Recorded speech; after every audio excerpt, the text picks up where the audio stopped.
Hello दोस्तों, कैसे हैं आप सभी। आई होप कि आप लोग अच्छे होंगे। एक बार फिर से स्वागत है आपके अपने यूट्यूब चैनल साइंस वाला पे। तो जो स्टूडेंट्स हमारे चैनल पे न्यू है वो हमारे चैनल को सब्सक्राइब कर लीजिएगा और बेल आइकन को ऑल प्रेस करना नहीं भूलिएगा।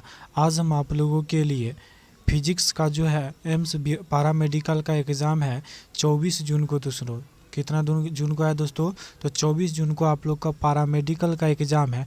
उसके लिए फिजिक्स का आप लोग को बहुत टेंशन रहता है कि फिजिक्स में क्या क्वेश्चन पूछा जाएगा। तो कुछ दिन पहले ही यानी 12 जून को, शायद 12 जून या 13 जून को आपका बीएससी नर्सिंग का एग्ज़ाम हुआ था। एम्स बीएससी नर्सिंग का एग्ज़ाम हुआ था। उसमें आप लोग को कैलकुलेशन ज़्यादा था और ज़्यादा क्या था दोस्तों, फार्मूला बेस ही क्वेश्चन थे। जितना भी क्वेश्चन था अधिकतर आपका फार्मूला बेस था। अगर फार्मूला आपको याद है तो सिर्फ क्या करना, कैलकुलेशन करना होगा। तो चलिए आज के इस सेशन में हम आप लोगों को फिजिक्स की महा मैराथन क्लास में सिर्फ फार्मूला कराएंगे और जो कंप्लीट जो है कंप्लीट 11th का फार्मूला हम बताएंगे। और एक क्लास और लेकर आएंगे 12th के लिए, 12th का कंप्लीट फार्मूला आप लोग को देंगे। तो चलिए आज के इस सेशन को स्टार्ट करते हैं। तो पहला चैप्टर हमारा आता है, क्या आता है पहला चैप्टर हमारा, देखिएगा दोस्तों। पहला चैप्टर हमारा आता है भौतिक जगत। क्या आता है दोस्तों? भौतिक जगत, मापन और शुद्धि। ये तो हम लोग जानते हैं। मूल मात्रक कितने हैं? तो 7 है। कितने हैं? 7। राशियों के मात्रक लंबाई m से सूचित करते हैं, द्रव्यमान को kg से और समय को सेकेंड से और विद्युत धारा को a से और ताप को k से। पदार्थ का परिमाण क्या होता है? मोल। और ज्योति तीव्रता को कैंडेला से सूचित किया जाता है, cd से सूचित किया जाता है। तो देखिएगा, सरल रेखीय पथ विस्थापन, ये जो होता है x जो होता है हम लोग विस्थापन को सूचित करते हैं। यहाँ चाल यानी v बराबर है s/t होता है। औसत जो चाल होता है s1 s2 प्लस sn तक जाता है, t1 प्लस t2 बराबर जाता है tn तक जाता है। यहाँ जो आप दो लोग देखिएगा, वेग जो है, वेग जो होता है dx/dt होता है और वेग जो होता है, औसत वेग जो होता है dx/dt होता है। ठीक है। उसके बाद अगर बात किया जाए तो यहाँ देखिएगा, वस्तु B के सापेक्ष वस्तु A की स्थिति दूरी जो हो जाएगा b बराबर हो जाता है va माइनस vb हो जाएगा। अगला देखिएगा शुद्धिकरण समीकरण। ये याद रखिएगा दोस्तों, इस पे क्वेश्चन आ सकता है। ठीक है, वैसे आने की तो उतना प्रोबेबिलिटी नहीं होता है, लेकिन आ सकता है। जैसे v बराबर दिया हुआ है, u प्लस माइनस at होता है। v बराबर क्या दिया गया है यहाँ पर? v बराबर क्या दिया गया ये देखिएगा दोस्तों।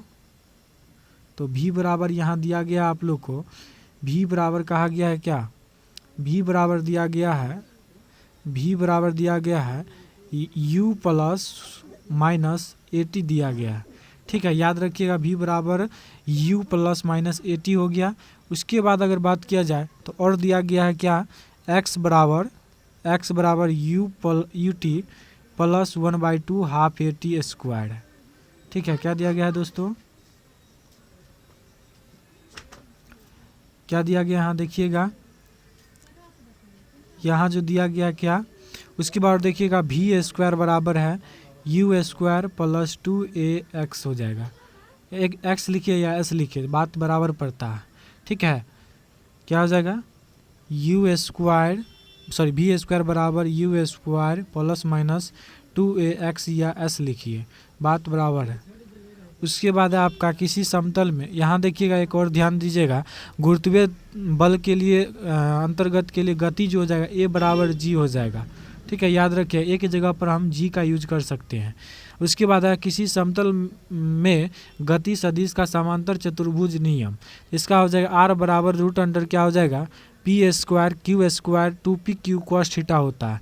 टेन अल्फा बराबर जो होता है q साइन थीटा बट्टा p plus q cos theta होता है। ठीक है, चलिए उसके बाद देखिएगा, ये याद रखिएगा, महत्वपूर्ण है। a डॉट b बराबर होता है a vector dot b vector बराबर a cos थीटा होता है, ab cos थीटा, और a vector cross b vector बराबर होता है ab साइन थीटा होता है। ठीक है, उसके बाद अगर बात किया जाए, इसको छोड़ दीजिए, उतना ये महत्वपूर्ण नहीं है। ये देखिएगा h बराबर जो है u स्क्वायर साइन थीटा बट्टा 2g होता है, ये महत्वपूर्ण है। t बराबर 2u साइन थीटा बट्टा g और r बराबर u स्क्वायर साइन 2 थीटा बट्टा g होता है। ठीक है, एक बार और देख लीजिएगा क्या है, h बराबर u square sine square theta बट्टा 2g होता है, और t बराबर u square two u sine theta बट्टा जी, r बराबर यू स्क्वायर साइन 2 थीटा बट्टा जी। चलिए उसके बाद देखिएगा एक समान, ये महत्वपूर्ण प्रश्न है दोस्तों, एक समान वृत्तीय गति के लिए जो होता है भी AC बराबर जो होता है यानी एक्सेलरेशन बराबर v स्क्वायर बाय r होता है, बराबर में w स्क्वायर r होता है। क्या होता है? w स्क्वायर r होता है। ठीक है, चलिए अगला देखिएगा, अगला दिया आपका दूसरा जो चैप्टर है गति के नियम। न्यूटन का द्वितीय नियम जो है F बराबर dp बट्टा dt दिया है, इसी को बोलते हैं F बराबर ma, द्रव्यमान गुणे त्वरण। क्या बोलते हैं दोस्तों? F बराबर जो होता है ma होता है, यानी कि होता है मास, याद रखिएगा ma। ठीक है, F बराबर ma, द्रव्यमान गुणे त्वरण।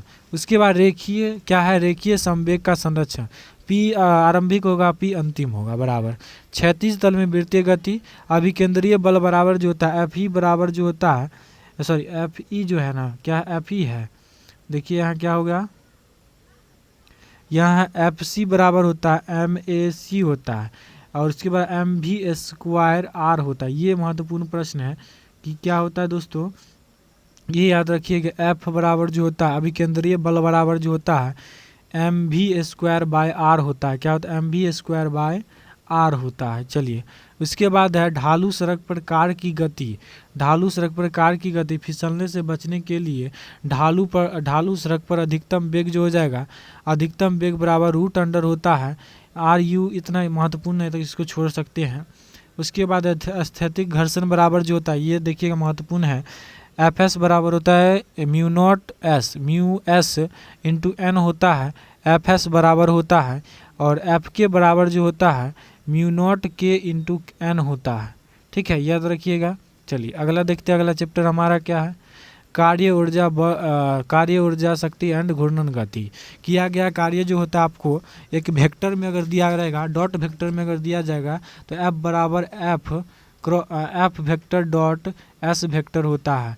अगर इसी को हम लोग बोले वेक्टर हटा दें तो क्या हो जाएगा, आप लोग अभी ही पढ़े हैं, क्या पढ़े हैं, तो A vector dot B vector बराबर होता है AB कॉस थीटा, पढ़े हैं ना। तो यहाँ पर डॉट अगर हटेगा तो W बराबर नहीं हो जाएगा FS कॉस थीटा नहीं हो जाएगा।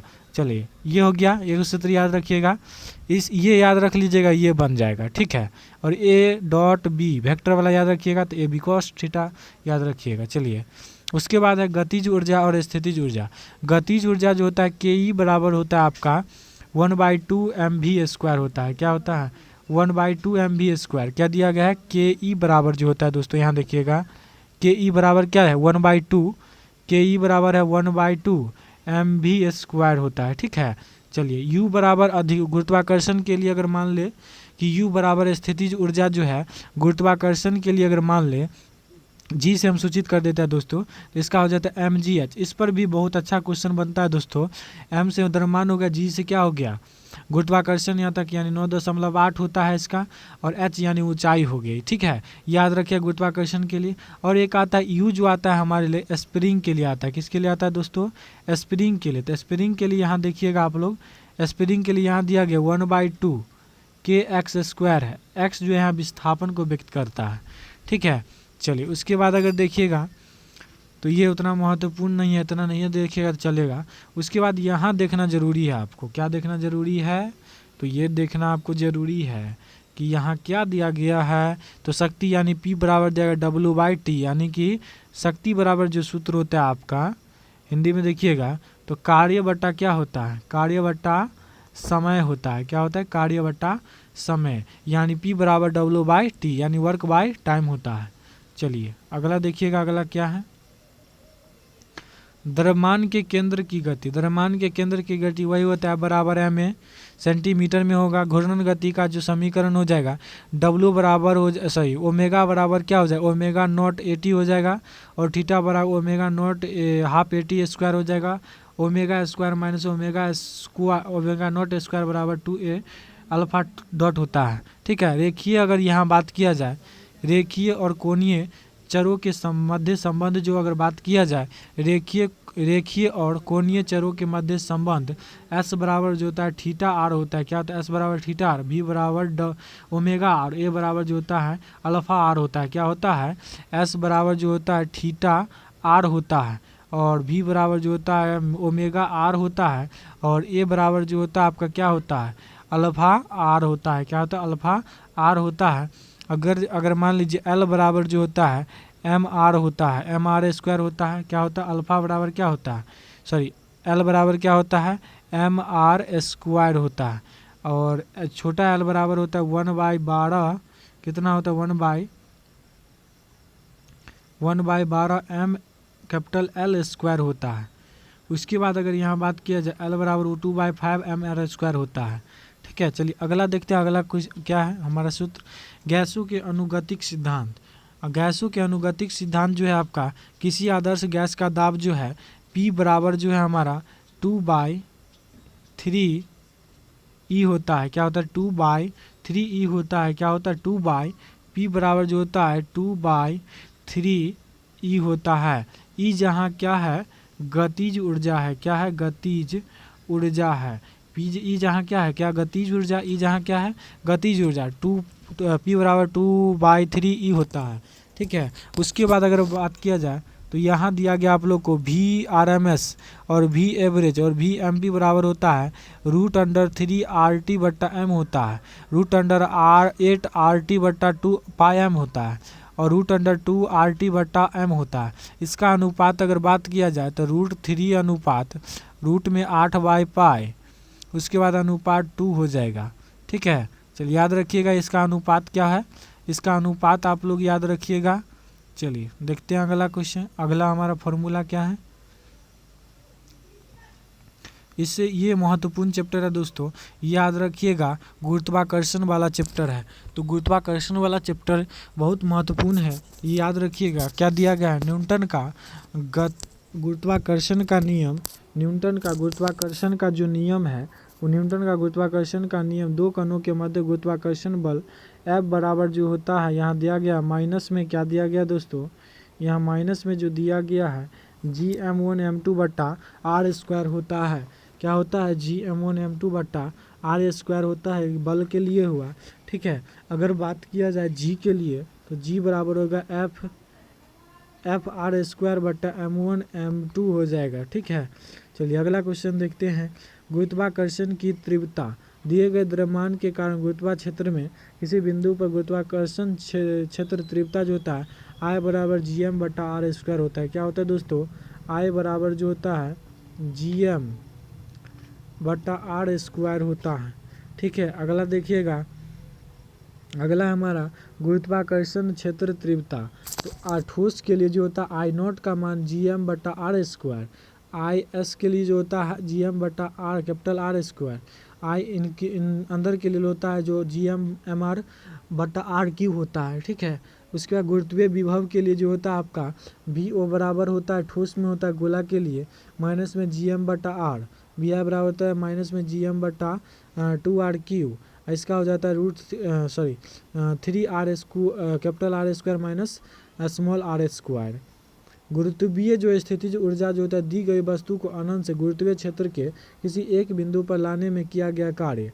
क्या कर रहा है दोस्तों? याद रखिएगा, दी गई वस्तु को अनंत से गुरुत्वीय क्षेत्र के किसी एक बिंदु पर लाने में किया गया कार्य जो होता है U बराबर जो होता है VM गुने M होता है, बराबर U बराबर जो होता है माइनस में Gm capital M small m/r होता है। ठीक है, याद रखिएगा, ये सूत्र याद रखिएगा और ये वाला। ठीक है, उसके बाद देखिएगा आयतनात्मक पदार्थों के गुण। आप लोग इसी सेशन में बने रहिएगा, अंतिम में कैसे तैयारी करना है 2 या 3 दिन में इसका टिप हम देने वाले हैं, तो आप लोग सेशन में बने रहिए अंत तक। ठोसों के यांत्रिक गुण जो है आपके हुक का नियम, कम निरूपण के लिए प्रतिबल तथा विकृति पर एक दूसरे के अनुक्रमानुपाती होते हैं। क्या होते हैं? प्रतिबल जो होता है, क्या होता है दोस्तों? प्रतिबल जो होता है, प्रतिबल विकृति के क्या होते हैं? अनुक्रमानुपाती, और प्रतिबल बराबर जो होता है ई गुने विकृति होता है। क्या होता है? ई जहाँ क्या प्रत्यास्था गुणांक है, क्या है दोस्तों? ई जहाँ प्रत्यास्था गुणांक है और प्रतिबल बराबर जो सूत्र दिया गया ई गुने विकृति है। अगला देखिएगा प्रत्यास्था स्थिति ऊर्जा जो होती है इसके 1/2 F डेल्टा L होता है और इसी बराबर होता है, इसी U बराबर ही होता है 1/2 प्रतिबल गुने विकृति गुने आयतन होता है, ये भी याद रखिएगा। चलिए अगला क्वेश्चन की ओर देखते हैं। तरलों की यांत्रिक गुण जो होता है पी गेज के दाब के लिए होता है, गेज दाब के लिए हो जाता है, गेज दाब के लिए जो हमारा सूत्र होता है वह है P minus P note HPG होता है। क्या होता है? P minus P note HPG होता है। ठीक है, चलिए अगला देखिए बर्नौली का सिद्धांत। बर्नौली का सिद्धांत है P plus cap small PGH plus 1/2 PV² बराबर नियतांक होगा। ठीक है, याद रखिएगा। उसके बाद देखिए केशिकीय उन्नयन। केशिकीय उन्नयन बराबर कोशिका नली में द्रव की ऊंचाई तो 2s cos थीटा बटा APG होता है। चलिए अगला देखिए, अगला चैप्टर हमारा है उष्मा गति का। ये याद रखिएगा, ये थर्मोडायनेमिक्स का है, ये भी महत्वपूर्ण प्रश्न एक क्वेश्चन है। सॉरी क्वेश्चन कहते हैं, फॉर्मूला आएगा शून्य कोटि नियम। दो निकायों को जो तीसरे निकाय के साथ स्वतंत्र रूप से तापीय साम्य में हो वे एक दूसरे के साथ तापीय साम्य में होते हैं। प्रथम नियम dq बराबर जो होता है dq बराबर du प्लस dw होता है। क्या होता है? प्रथम नियम जो होता है dq बराबर जो होता है du प्लस dw होता है। चलिए अगला देखिएगा दूसरा नियम, किसी भी ऊष्मा इंजन की दक्षता n बराबर 1 नहीं हो सकती अथवा किसी परिस्थिति का निष्पादन गुणांक अनंत के बराबर नहीं होता है। किसके बराबर नहीं होता है? तो अनंत के बराबर नहीं होता है। किसी भी ऊष्मा इंजन की दक्षता n बराबर 1 नहीं हो सकती अथवा किसी परिस्थिति का निष्पादन गुणांक अनंत के बराबर नहीं हो सकती। चलिए ऊष्मा इंजन बराबर देखिए, इंजन से एक प्रश्न आपको रहेगा दोस्तों, तो याद रखिएगा इंजन की दक्षता। क्या रखिएगा दोस्तों याद? इंजन की दक्षता n बराबर W/Q1 होता है और इसी का एक सूत्र और है, क्या n बराबर W/Q1 है तो 1 माइनस Q2 बटा Q1 होता है, जहाँ Q2 छोटा है किससे? Q1 से। याद रखिएगा। उसके बाद अगर बात किया जाए कारणों, ये याद रखिएगा कार्नो चक्र यानी दक्षता इसका किया गया कार्य बटा उष्मा निवेशी W/Q1 हो जाएगा। क्या हो जाएगा? W/N बराबर क्या होता है? W/Q1 होता है और इसी को लिख सकते हैं हम लोग n बराबर लिख सकते हैं 1 माइनस Q2 बटा Q1 और इसी को हम लोग बराबर में और लिख सकते हैं क्या? 1 माइनस T2 बटा T1 लिख सकते हैं। ठीक है, किसके बराबर? तो n के बराबर। चलिए अगला देखते हैं, अगला क्या दिया गया है? अगला है दोलन और एवं तरंग। क्या दिया गया? दोलन और तरंग, सरल आवर्त गति और तरंग। रेखीय सरल आवर्त गति करते हुए कण के विस्थापन का व्यापक समीकरण y बराबर जो दिया गया है दोस्तों, y बराबर दिया गया a sin omega t phi होता है, प्लस में फाई होता है। a जहां आपका क्या आयाम है और साइन जो है क्या साइन ही है, ओमेगा यानी कोणीय संवेग है, कोणीय वेग है और फाई जो है हमारा क्या बताया जा रहा है?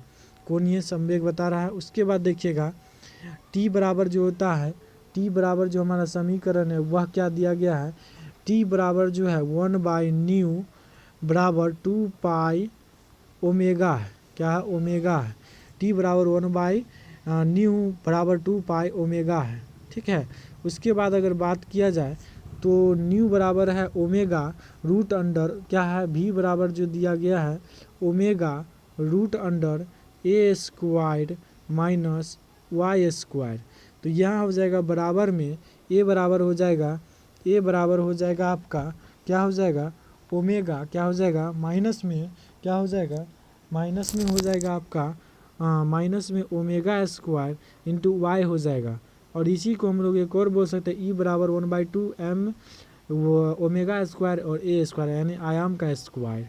ठीक है, उसके बाद है ऋणात्मक अक्ष के अनुदिश संचरित एक समतल परिगामी आवर्ती तरंग के लिए विस्थापन जो हो जाएगा omega a sine omega t plus के x हो जाएगा। अपरिगामी तरंगे जो हो जाएगा आपका, इसको याद रखिएगा। क्या रखिएगा याद?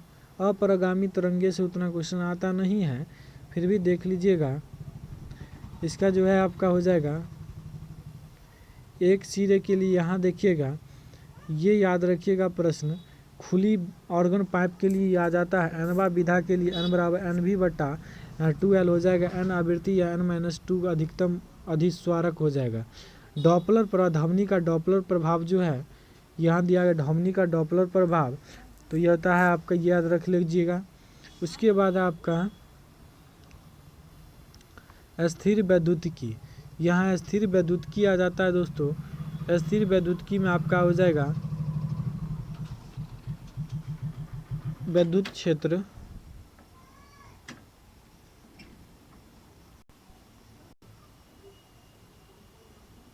यहाँ पर आप लोगों को यहाँ पर आप 12th का स्टार्ट हो गया है दोस्तों, तो 12th का आगे बताएंगे। तो आज चलिए, आज के लिए इतना ही है। Thanks for watching the video. अगर हमारा वीडियो अच्छा लगा हो तो हमारे चैनल को सब्सक्राइब कर लीजिएगा और बेल आइकन को ऑल प्रेस करना नहीं भूलिएगा।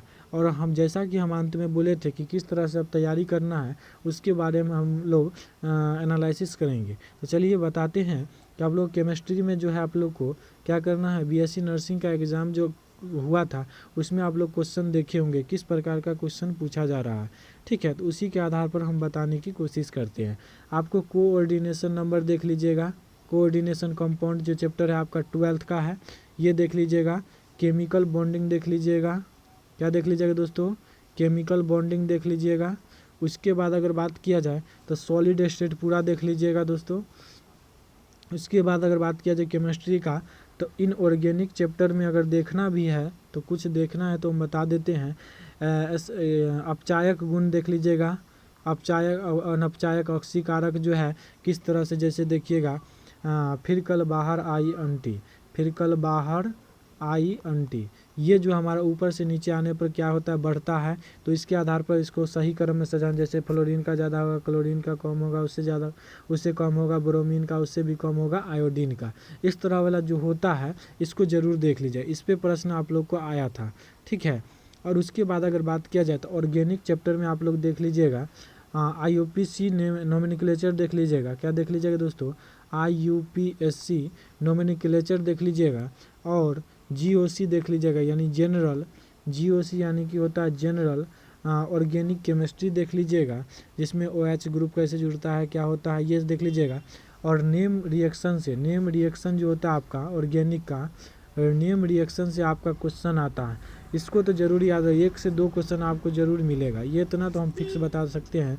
बीएससी नर्सिंग का जैसे एग्जाम है उसके अनुसार हम बता सकते हैं 1 या 2 क्वेश्चन आप लोग को ज़रूर मिलेगा। अब जहाँ तक रहा फिजिक्स का बात, तो फिजिक्स का बात जो करिएगा दोस्तों, तो उसमें आपका कैलकुलेशन ज़्यादा था, क्या था, कैलकुलेशन ज़्यादा था, जिसमें विद्यार्थी क्वेश्चन भी छोड़ कर आ गए थे, ठीक है, क्योंकि समय ही उतना था, 1 मिनट एक क्वेश्चन पे था, तो कैसे हो पाता, ठीक है।